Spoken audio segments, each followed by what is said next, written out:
രശ്മി. ഞാൻ തിരുവല്ലയിൽ നിന്ന് വരുന്നു. ഞാൻ ഇവിടെ വരാനുണ്ടായ കാരണം എനിക്ക് തലവേദനയാണ്, ഭയങ്കര തലവേദന. അത് മാറുന്നില്ല. ഞാൻ പോകാത്ത ഹോസ്പിറ്റലുകളില്ല. അങ്ങനെ എൻ്റെ അനിയത്തിയോട് ഒരാൾ പറഞ്ഞു, ഇവിടെ ഇന്നൊരു പള്ളിയുണ്ട്, ഇവിടെ വരണമെന്ന് പറഞ്ഞു. ഞാൻ അങ്ങനെ ഇവിടെ വന്നു, ഉടമ്പടി എടുത്തപ്പോൾ ആദ്യം എൻ്റെ തലവേദനയുടെ കാര്യം ഞാൻ എഴുതാൻ തന്നെ വിട്ടുപോയി. കാരണം വീട്ടിലുള്ള കാര്യങ്ങളും ബുദ്ധിമുട്ടും കൂടെയുള്ളവരെ എല്ലാതും എഴുതി. രണ്ടാമത്തെ പ്രാവശ്യം വന്നപ്പം ഇവിടെ ആൾക്കാർ അച്ഛനെ കാണാൻ നിൽക്കുന്നത് കണ്ടു. അങ്ങനെ ഞാൻ ഇവിടെ ടോക്കൺ എടുത്തു. രണ്ടാമത്തെ ഉടമ്പടി പുതുക്കാൻ നേരം അതും എഴുതി വെച്ചു. അച്ഛനെ കാണാൻ പറ്റി. അച്ഛൻ തൈലം തൂത്ത് തലയിൽ തൊട്ട് പ്രാർത്ഥിച്ചു. വീട്ടിൽ ചെന്ന് അത് കുറേ കഴിഞ്ഞപ്പം വീട്ടിൽ ചെന്നതിന് ശേഷം നല്ല അമ്മയോട് പ്രാർത്ഥിച്ച് കഴിയുമ്പോൾ എല്ലാം നല്ല സുഗന്ധമാണ് മുറിക്കകത്തെല്ലാം.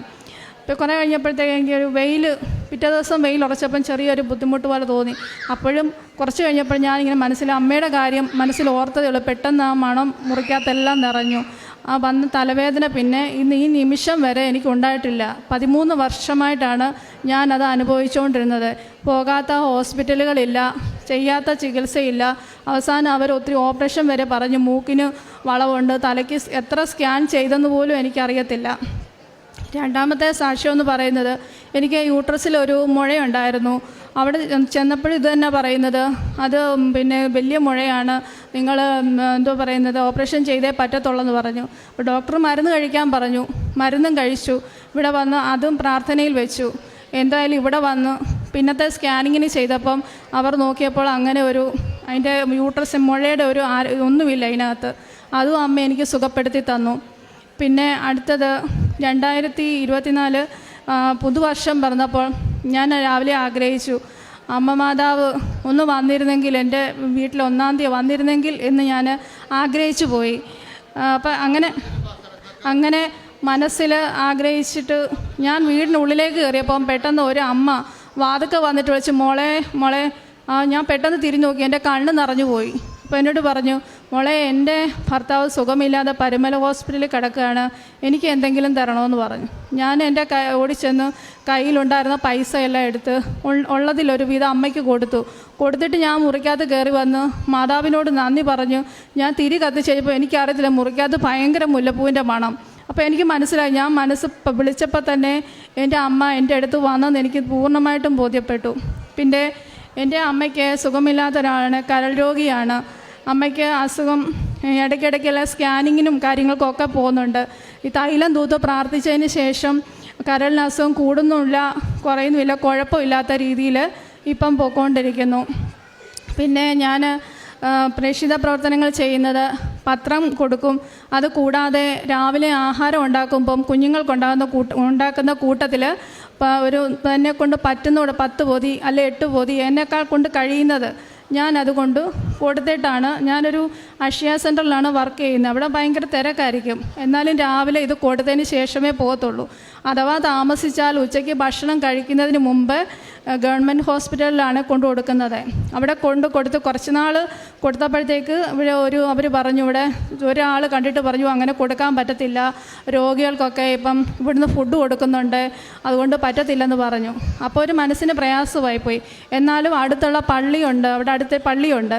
ആ പള്ളിയുടെ പരിസരത്തൊക്കെ ഞാൻ ഇങ്ങനെ ആൾക്കാരെ വയ്യാത്തവരൊക്കെ ഇരിക്കുന്നവരെ കണ്ടിട്ടുണ്ട്. അവർക്ക് പോയിട്ട് ഫുഡ് കൊടുക്കുകയും ചെയ്യും, എന്നാൽ കഴിയുന്ന അവർക്ക് സഹായം ചെയ്യുകയും ചെയ്യും. പിന്നെ പത്രങ്ങളിലൊക്കെ വരുമല്ലോ, ഞങ്ങൾക്ക് സഹായം വേണം, ആവശ്യമുണ്ടെന്ന് പറഞ്ഞ്, അപ്പോൾ എന്നെക്കൊണ്ട് കഴിയുന്നത് പോലെ ഞാൻ ചെയ്യുകയും അവിടെയുള്ള അനാഥാലയങ്ങളിൽ എന്നാൽ കഴിയുന്നത് പോലെ ഞാൻ ഫുഡ് കൊണ്ടു കൊടുക്കുകയും വസ്ത്രം ചോദിക്കുന്നവർക്ക് വസ്ത്രം കൊടുക്കുകയും എന്നാൽ കഴിയുന്ന സഹായങ്ങളൊക്കെ ചെയ്യും. അപ്പോൾ ഇതിങ്ങനെ പത്രം കൊടുക്കുമ്പം ചിലർ എന്നോട് പറയും, അയ്യോ നീ എന്തിനാ പള്ളിയിൽ പോകുന്നത്? കാരണം ഞാനൊരു അക്രൈസ്തവയാണ്.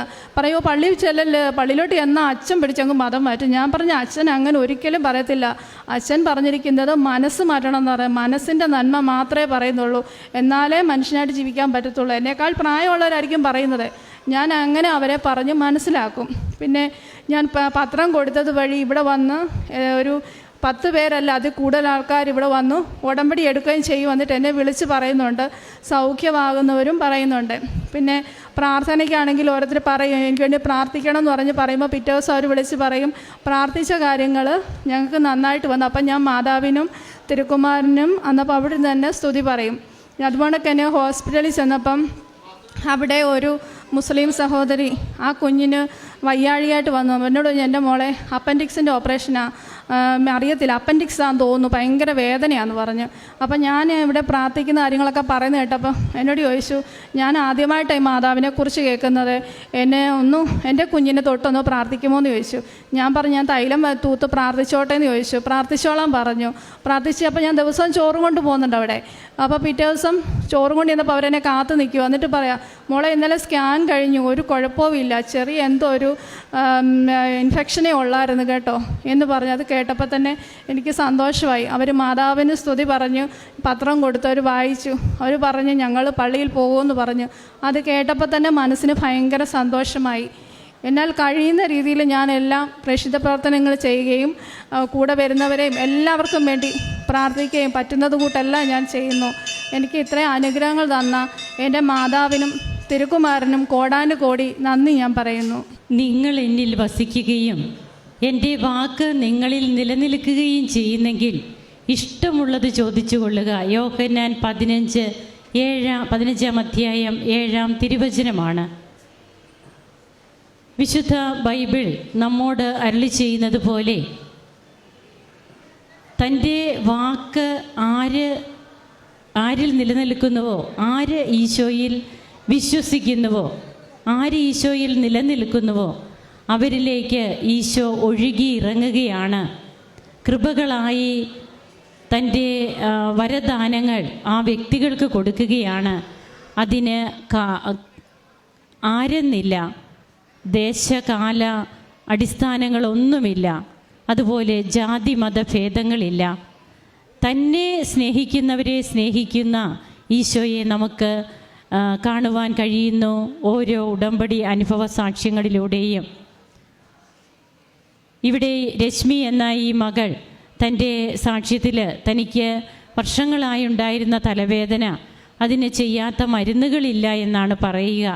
എന്നാൽ അതൊന്നും ഹീല് ചെയ്തില്ല. ഇവിടെ വന്ന് ഉടമ്പടി എടുത്തതിന് ശേഷം തനിക്ക് കിട്ടുന്ന രോഗസൗഖ്യം, അതുപോലെ പിന്നീട് വയറ്റിൽ മുഴയുണ്ടെന്ന് പറയുന്നു, അതും ഉടമ്പടി നേർച്ച വസ്തുക്കളിലൂടെ തന്നെ അപ്രത്യക്ഷമാവുകയാണ്. അത് പിന്നെ അവിടെ ഇല്ല എന്നാണ് പറയുക.